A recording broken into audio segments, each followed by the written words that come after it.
Have you ever noticed how the most powerful people in history, those who led revolutions, won wars, created masterpieces, often share something quietly in common? No, it's not just brilliance or ambition. It's something subtler, something that doesn't shout but whispers with calm confidence. Stillness. That rare, almost forgotten state of being where the mind becomes quiet, the heart becomes clear, and time seems to stretch. Imagine Marcus Aurelius writing his thoughts in a journal before battles. Picture a samurai, sword sheathed, breathing in the morning mist, or Mr. Rogers tying his shoes in perfect silence before filming a show that would change millions of lives. They all had it, that deep, powerful stillness. And today, we're going to uncover how you can have it too. Hello, I am Bharat, and welcome to Audiofybooks, where you will find excellent audio summaries of books in a very easy and interesting way.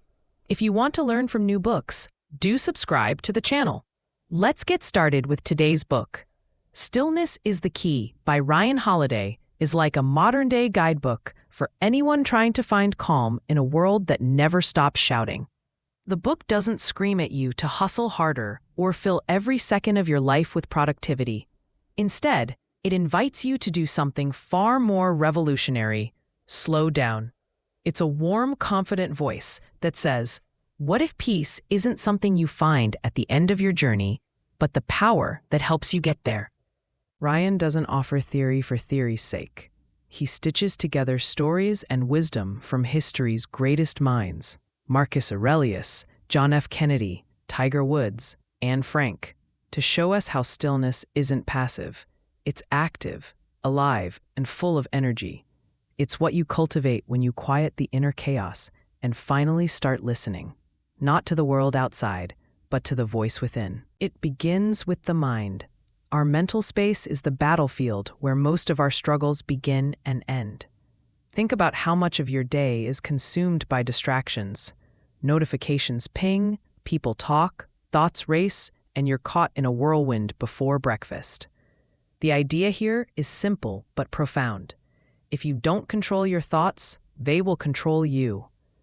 Ryan walks us through practices of focus, meditation, journaling, disconnecting from devices, not as spiritual fluff, but as real tools to declutter our minds. Stillness, he argues, isn't the absence of thought. It's the ability to choose the right ones. Take John F. Kennedy during the Cuban Missile Crisis. The world was on the edge of nuclear war, and yet JFK didn't rush. He waited, reflected, asked questions, and brought in opposing views. His stillness, his mental clarity, may have saved the world. That kind of clarity doesn't come from panic or instinct. It comes from discipline, from being okay with silence, from slowing down even when the stakes are high. Then there's the emotional level. Stillness doesn't just live in the head, it breathes in the heart too. Think about how often your emotions hijack your decisions. Fear, anger, jealousy. They scream, they push, they demand. But Ryan makes the case that emotional stillness is the root of strength. It's not about pretending you don't feel things. It's about acknowledging those feelings without letting them take the wheel. He shares the story of Tiger Woods, how unchecked emotion and personal chaos nearly ruined a genius, and how rebuilding required not just skill, but inner peace. That's the thing. Greatness without emotional control is like a car without a steering wheel. Eventually, it crashes.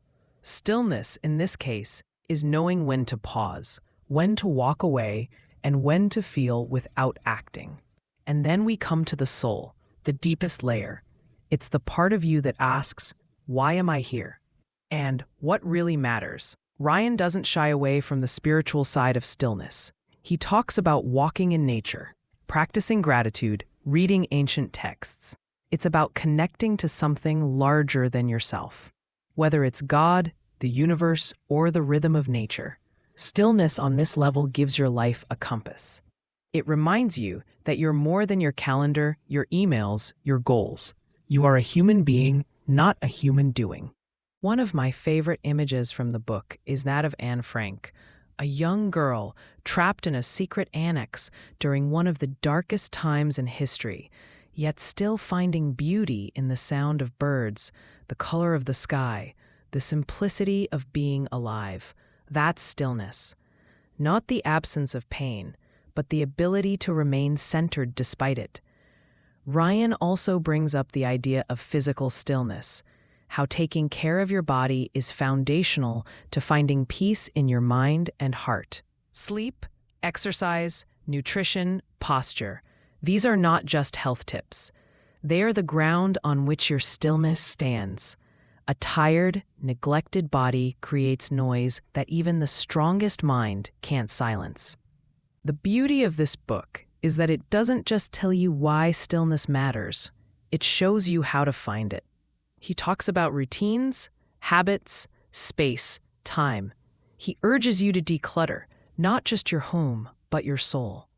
He invites you to stop scrolling and start thinking, to stop reacting and start responding, to stop moving and finally just be. And if you're wondering whether this is even possible in a world like ours, always online, always connected, Ryan's answer is yes. In fact, it's more necessary now than ever before. In an age of noise, stillness is rebellion. In a time of constant movement, stillness is mastery. As you reflect on this, think about your own life. Where can you create more stillness? Maybe it's waking up a bit earlier to sit in silence. Maybe it's turning off your phone for an hour a day.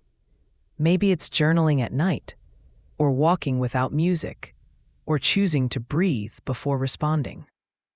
These are not small things. They are seismic shifts in how you experience the world. Stillness doesn't mean doing nothing. It means doing what matters, fully, deeply, and with presence. It means being here, now, with all of you. It means having the courage to slow down when everyone else is speeding up, to listen when everyone else is shouting, to reflect when everyone else is reacting. That's the key Ryan Holiday hands us in this book. And once you unlock that door, you'll realize that everything you were rushing toward, peace, clarity, confidence, was already inside you, waiting patiently in stillness.